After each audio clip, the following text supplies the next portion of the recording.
someone that ain't interested at all. So I don't think it's wrong. I do find it interesting to just on the Xerxes thing is that even though you've moved towards head coach, director of football scenario, there still seems to be a preference towards Dutch players, even though it seems, you know, what we're hearing that is taken away from Ten Hag. He's just coaching, they're building this team and this setup. There's still this seems to be a preference towards Dutch players. I don't know if they're still trying to work with him and get his perspective on transfers, but yeah, that's very interesting. So our first option was actually, what's his name? Sesko. But he renewed. So then he was the second option, which is Xerxes. And there's links that we actually want to go and try to get Ivan Toney as well. So he just so happens to be one of the people that were on the short list, and he's Dutch. So this is not a Ten Hag signing. You got trust me, I would call it. You know, if this was a Ten Hag signing, I'd be all over it right now, ranting all over this place. You know, but he wasn't even our first option. So Sesko was our first option. Obviously, we all know that he renewed with his club, and we went for the second option, which I like that because it showed that we had a list. So when we have a list and you just go down the list and you get the first available one, it just shows that you actually are operating like correctly to your plan rather than a person's preference. Now I've seen people say De Ligt. De Ligt was recommended by Ineos to what's his name? To Ten Hag, because Tadibo was our first option, Braithwaite was our second option. Because we're trying to get two. So when I say first and second, just put in mind that we're trying to sign two. And then obviously Lenny Euro and De Ligt. So De Ligt wasn't even like a top 3 option for us, you know. So it just so happens that his situation is unique, where he's not getting enough minutes for his club. He's kind of on a little bit of a deal, I should say. Because last time, obviously, when the news broke out, I was a little bit pissed about it. I spent more time thinking about it. And when I see that Max Kilman is being priced at 40 million in Wolves, but then you can get De Ligt for 35, and you're still going to get another center back, it is not the worst thing in the world, is it? So, yeah. I swear you weren't even rating De Ligt. Wait, why are you loving De Ligt now? I'm sure you was. No, I'm not loving De Ligt. I'm saying I can kind of understand. Do you want me to stay? Like, now he's a bargain. Like now he's a bar after you was. No, but they were asking for 50 to 60 mil, and I'm not trying to pay 50 or 60 mil for him, because I do generally believe that Maguire has had a better 4 or 5 years than him in the last 4 or 5 years. I genuinely do believe it, but I am saying, like, when you look at the situation, he is an option, and he is coming in on a bit of a cheap price. Like, yeah, I have to understand that for this market price right now, this is pretty much a good deal. You know, I said it's like a fire sale. You ever walk into a supermarket and you just see a crazy fire sale on something that you didn't want, and you're like, well, I didn't want it, but now that I'm seeing the prices very low today, fuck it, let me buy it. I didn't come in to buy a vacuum. They say in life there's only They say in life there's only 2 reasons you don't buy something.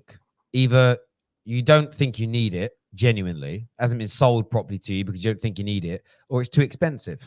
And we've all been in the store where you want something, you're like, oh, it's too much money, I can't afford it. So you make up an excuse as to why you don't want it, or you're just like, got no need for it. So you haven't been sold it properly, or it's too expensive. So I get where Staff is coming from. Is there too many Dutch players? Look, I think this is multifaceted. Tony, Lenny, Euro, Branthwaite. Who else? There's another player we're linked to at the moment. Ugarte. There's lots of players on there, never played for Ten Hag, and they're not Dutch. So the vast majority of players on this list that we're bidding on negotiating with are not Dutch. We'll just put 2 new Dutch coaches in. And one thing that I like, and let me rephrase that, I hope they're doing, is they're saying, right, we are sticking with Ten Hag. Ten Hag did have a style of football that he coached that looked very good, that you could build a base from and grow from, with or without him. So I'm hoping they're now going, right, Ten Hag, we want you coaching the team and doing the drills with the team and doing the training with the team that you were doing at Ajax. I'm then fine with players like De Ligt, fine with players like Xerxes and whoever they're signing, as long as, if in 3 years Ten Hag leaves, successful or not is irrelevant, as long as we stick to that base plan.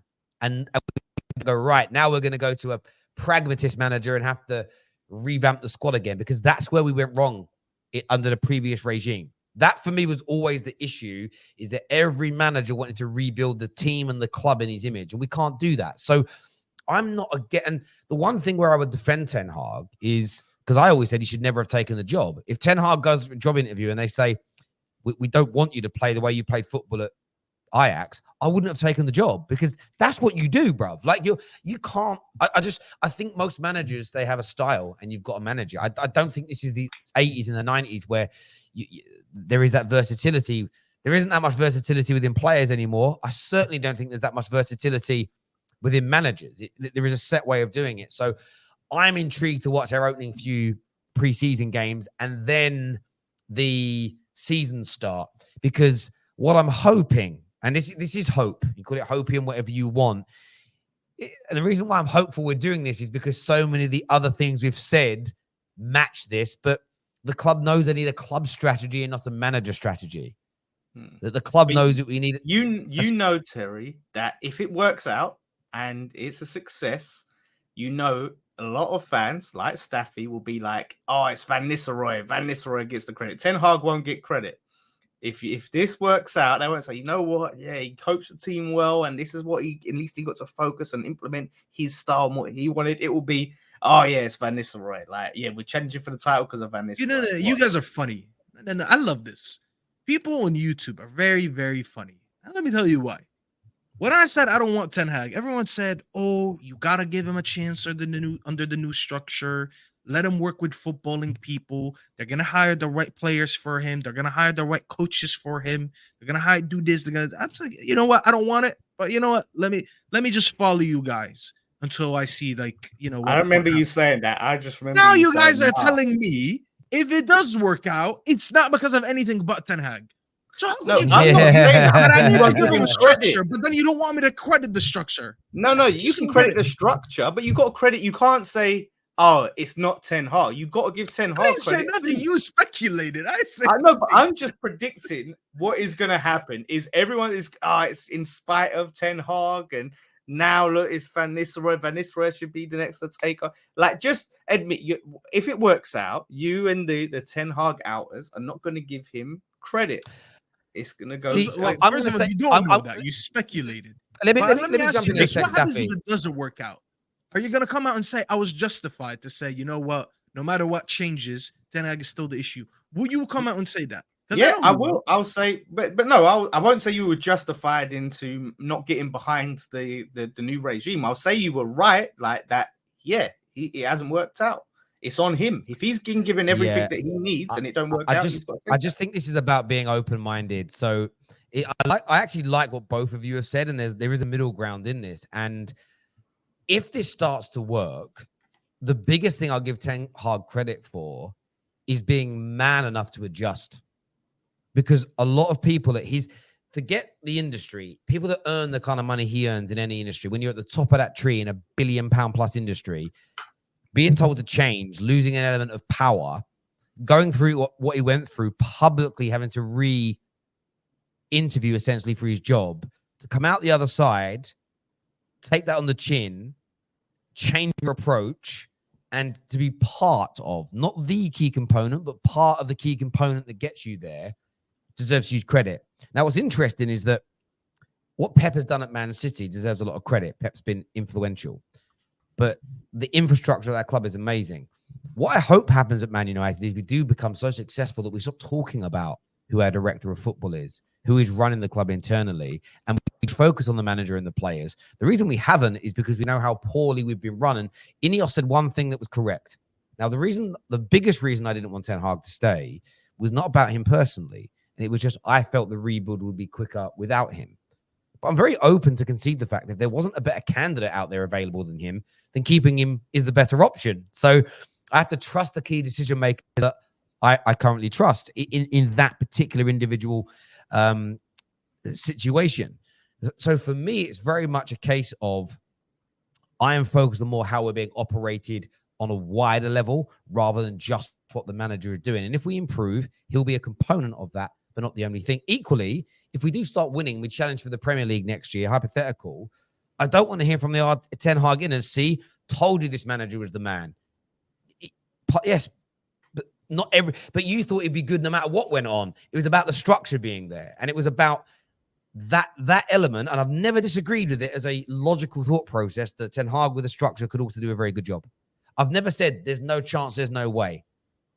So for me, it's a case of, I think we've got to wait to see the fruit of this labor. I think we've got to wait to see who else we sign. Obviously, you mentioned, Lenny Euro, linked to Ivan Toney. There's Ugarte. We end up with the vast majority of these players coming in this summer. It's going to be very hard for me to control my excitement for the season, but I am gonna hold it down. I'm going to keep my powder dry until we start kicking the ball, because, as Evan said, we've got our first preseason game in 2 days, 3 days, I think, actually. Monday, but it's on Monday. But I'm just going to keep my feet firm in the ground. I'm going to let a lot of rivals talk. I'm going to let other people speak and see what happens. I'm very calm with the very early stages. The baby steps of this rebuild have been good so far. I'm not making any crazy assertions, no crazy predictions, putting no additional pressure on this team that doesn't already exist. There's just no point. I'll let other people do the talking. If you think it's rubbish and you think it's going to fall apart, then do it. And if we're successful, I know Staffy's similar to me in this way. If I had to take the L that I was wrong about Ten Hag, but we're winning, I don't care.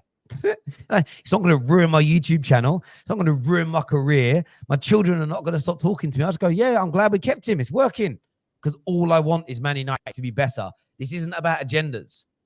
Equally, if after the first 3 or 4 games we're not where I want to be, doesn't mean I'm going to throw the baby out of the bathwater either. I'm going to be very balanced, and I'm standing by that. And no, that isn't toxic or positivity in any way, shape, or form. Because you wrote that before I said the last bit. I'm not going to go crazy in either direction. This whole new process is going to take time. Doesn't mean criticism shouldn't exist. I just don't believe with throwing baby out with the bathwater and sort of scorching earth every single time we can see every single time we can see the fucking goal. It's crazy. Yeah. It'll be Twitter will be hilarious if you lose the first game of the season. It's gonna be like, see, Ten Hag. Staffy, what are you gonna do, Staffy? How are you gonna react if you lose that first game? I'm trying to sell my preseason ticket that I'm going to in LA. I don't even want to go no more.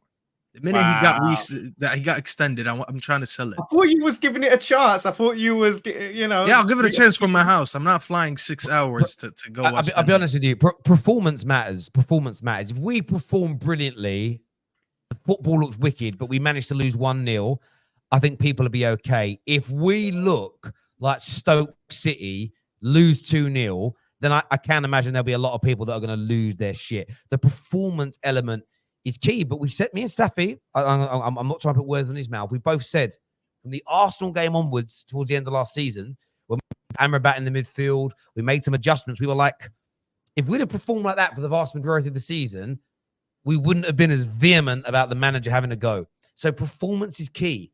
Performance, I think, is your bedrock of do I see progression or not. So that for me it's not the result per se. It's going to be how we perform, because if you perform in a way where you think 9 times out of 10 we're going to win playing like that, I think people will get on board. It's the performance for me that needs to be good. 100%. But we'll see.